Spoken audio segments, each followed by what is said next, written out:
Dans la chambre de Deacon, il siffle à Sheila de sortir de là alors que son agent de libération conditionnelle frappe à la porte. Sheila chuchote, renvoyez-le simplement. S'il la voit, elle retourne en prison, et Deacon aussi. Au chalet, Hope dit à Brooke qu'elle essaie de ne pas paniquer à l'idée que Thomas emmène Douglas pour une nuit, mais elle est nerveuse dans les circonstances. Brooke assure qu'ils ne le laisseront pas lui enlever le garçon. Hope ne peut pas comprendre que Thomas et sa famille veuillent se battre maintenant alors qu'ils ont tant à célébrer. Brooke blâme Taylor et réitère qu'elle ne le permettra pas. Hope ne veut pas que Douglas ressente une quelconque tension. Brooke répond « C'est pourquoi je vais gérer ça, maintenant ». Elle sort. Dans le manoir Forrester, Donna distrait Eric du travail en bikini et ils s'embrassent quand Thomas, Taylor et Ridge grimpent. Ils font du bruit pour interrompre. Mais Eric est excité par leur arrivée et pose des questions sur Douglas.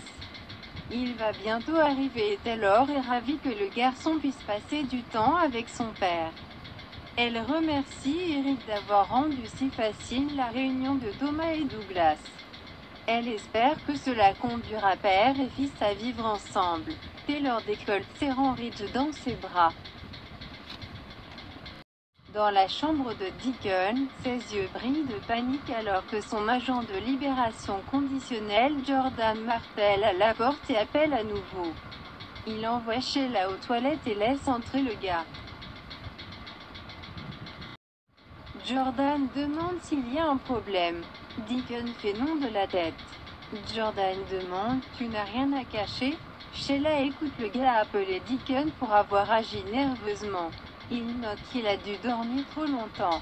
Deacon explique qu'il a obtenu une augmentation au travail et qu'il passe du temps avec sa fille et sa petite-fille. Alors que Jordan demande s'il y a autre chose qu'il veut lui dire, Sheila fait accidentellement un bruit fort. L'agent de libération conditionnelle demande « Y a-t-il quelqu'un dans la salle de bain ?» Thomas arrive à la cabine et est surpris quand elle lui dit que Douglas n'est pas là. Il apprend qu'il est toujours chez son pote et qu'il sera bientôt de retour. Hope souligne que cela leur donne une chance de parler. Thomas sait que tout cela est un peu soudain, et pour l'instant, ce n'est qu'une nuit chez grand-père. Hope a beaucoup réfléchi à ce qu'il a dit, et elle sait qu'il souhaite que ce soit plus qu'une nuit. N'est-ce pas? Au manoir Forrester, Eric demande à Ridge comment Brooke prend ce nouveau développement avec Thomas et Douglas. Elle ne peut pas être ravie à ce sujet. Ridge soupire. Non, il explique que cela lui fera du bien. Thomas et Hope y trouveront quelque chose. Eric note que s'ils ne le font pas, ce sera une grande controverse pour lui. Ridge admet que c'est déjà le cas. Eric devine qu'il ne veut pas être pris entre Taylor et Brooke. Ridge secoue la tête, non, il ne le fait pas. À la maison de la falaise, Brooke arrive quand Taylor est au téléphone. Après s'être déconnecté, Brooke la confronte à propos d'embrasser Ridge.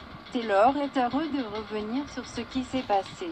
Elle fait. Brooke est heureuse pour Steffi et Finn, mais Taylor célébrant en embrassant son mari était totalement hors de propos.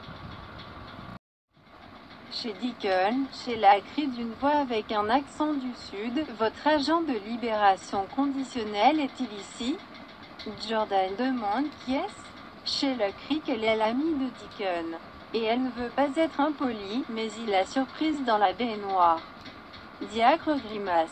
Jordan insiste sur le fait que Deacon est dans une relation et ne lui dit pas. Deacon proteste qu'il a été élevé pour ne pas embrasser et dire et Sheila chante. C'est juste un tel gentleman. Jordan veut savoir si elle vit avec lui et Deacon lui assure qu'elle vient de passer la nuit, ce ne sera pas une chose régulière. Dans la salle de bain, Sheila roule des yeux. Jordan reçoit un appel et doit y aller et dit à Deacon avec la bonne personne qu'une nouvelle relation pourrait avoir une bonne influence sur lui. Une fois seule, Sheila sort de la salle de bain en chantonnant « Hello, Sugar ». Deacon siffle « À quoi pensiez-vous ?» Sheila pense qu'ils devraient tous les deux se glisser dans un bon main chaud. au chalet. Thomas peut voir que Hope est nerveuse à propos de tout cela, mais il confirme qu'il pense que Douglas devrait vivre avec lui à plein temps. Hope proteste qu'il parle de l'éloigner de la maison qu'il connaît. Thomas parle d'intensifier et d'être un père pour lui, et il manque à Douglas. Hope propose de leur donner plus de temps ensemble. Mais selon l'horaire de Douglas ici chez lui, c'est là qu'il appartient. À la maison de la falaise, Taylor dit à Brooke de s'asseoir. La blonde lui rappelle qu'elle lui a dit qu'elle n'avait pas l'intention de s'immiscer dans son mariage. Taylor le pensait alors, mais reconnaît qu'elle a changé. Je veux plus pour Rich. Vous lui avez fait tant de mal. Brooke reste bouche bée comment elle obtient la vérité d'elle. Taylor dit que Rich est fatigué et qu'il veut être là pour les enfants qu'il a négligés si longtemps à cause de Brooke. Brooke soutient que les enfants n'ont pas besoin de lui. C'est Taylor qui a besoin de lui.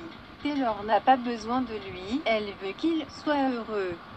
Brooke est là à propos de Douglas et déclare qu'il n'y a aucun moyen qu'elle laisse Thomas retirer Douglas de sa maison loin de Hope.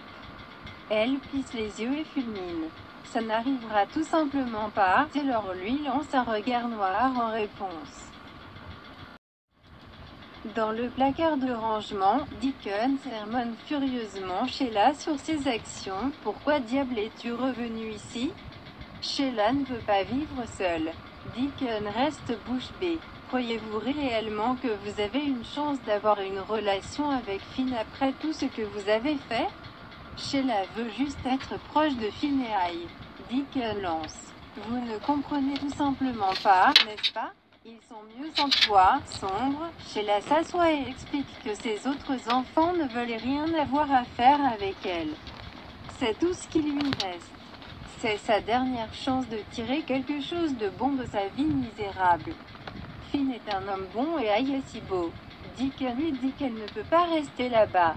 C'est un problème pour les deux. Sheila pense que les problèmes peuvent être excitants, mais Deacon lui dit de prendre la route.